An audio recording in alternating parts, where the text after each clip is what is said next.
Lo siento porque mi español no está muy bien, no es muy buena. Tienes que enseñarle más rápido, hablo por en favor. inglés. Okay. Y muy lento.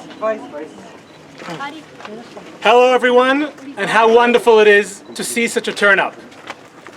It really feels good to know so many people care about the situation in Israel and want to do something about it. My name is Jonathan Rappaport, and I'm 24 years old. I served almost 6 years in the IDF, in the Israeli Defense Forces, in Unit 8200. I got released just over a year ago. I'm here in Mexico City because I'm lucky enough to be the boyfriend of Esther, who lives here.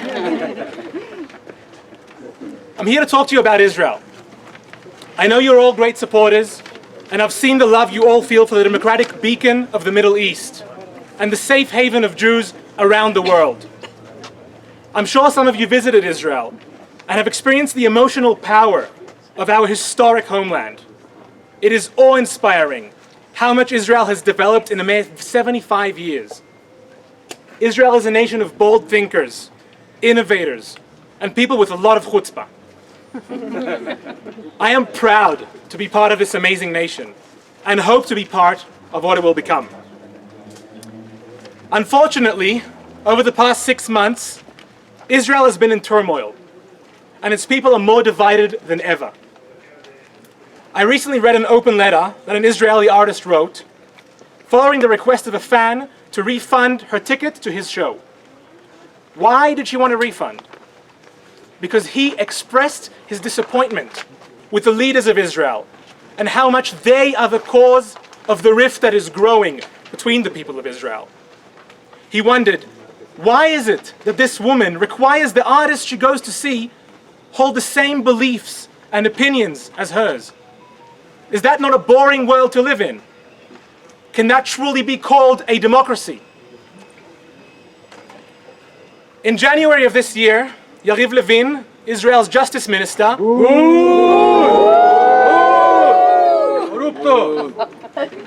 announced a reform he had been planning for the judicial system. This reform had hardly been mentioned prior to the elections, which were held last year in November. The intensity and tenacity to legislate the reform came as a surprise to the public and even to people within the government. The judicial overhaul overshadowed all the pre-election issues, such as inflation, cost of living, and other economic and social issues. Where did it come from? Why now? Why is it so urgent for this government to cancel the checks and balances that are in place to protect the country from its own elected officials? To understand why this is happening, one has to ask who will gain from this. The leader and the one who stands to gain the most, Benjamin Netanyahu. Prime Minister. Criminal. Bibi, as he is called by all, is charged in 3 separate trials with bribery, fraud, and breach of trust. He is a serving prime minister who's trying to change the legal system that is trying him and escape prison even before going in. Does that sound reasonable? No! Let's talk about reason. In Israel, there's no constitution. The Declaration of Independence, Megillat Ha'atzmaut, was signed by all leaders of the Jewish state as it was being formed. It signaled to everyone, allies, enemies, Jews all around the world, we are strong, we are united, and we are here to stay. It has never been an official legal document that can be used in court, but it has guided our young country many times on its way to building itself as the democracy it is today. So Israel has no constitution, but it has a document which states it is to be a democratic state that treats all of its citizens equally, without prejudicing on the basis of religion, race, or sex.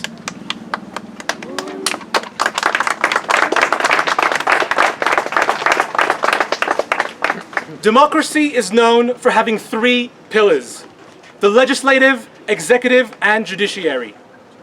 In Israel, the executive, which means the government, needs to have a majority in the Knesset, which is parliament.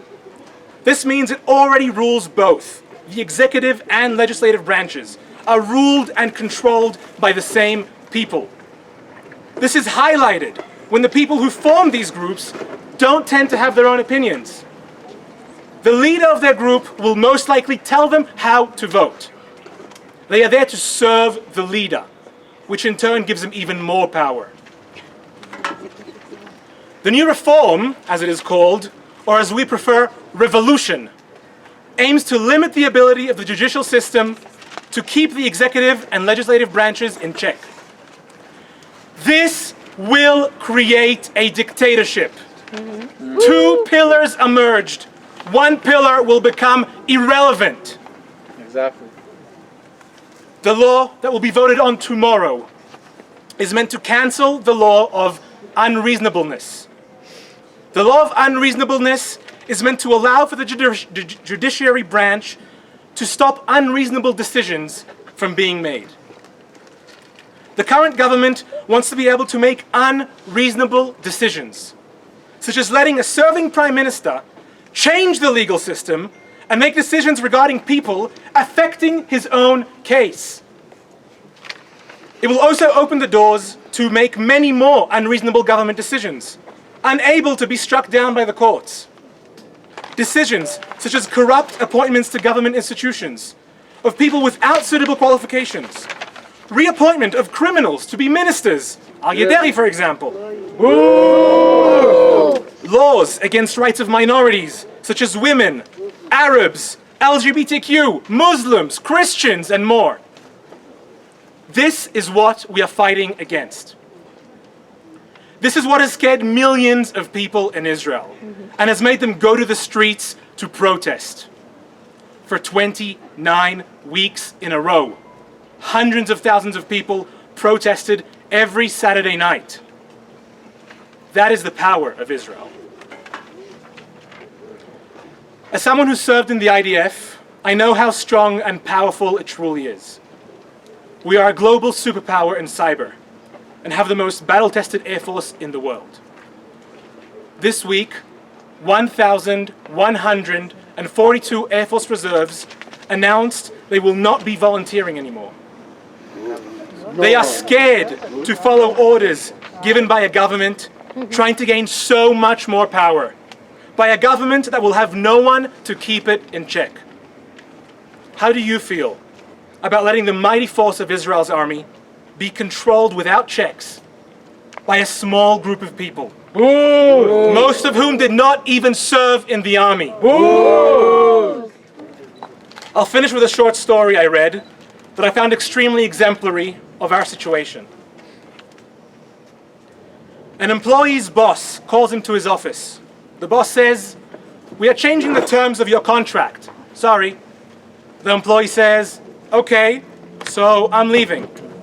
The boss is shocked by this and says, "But you can't. You're extremely valuable to this company." The employee replies, "So don't change the contract." The boss says, "But it's only a few minor changes."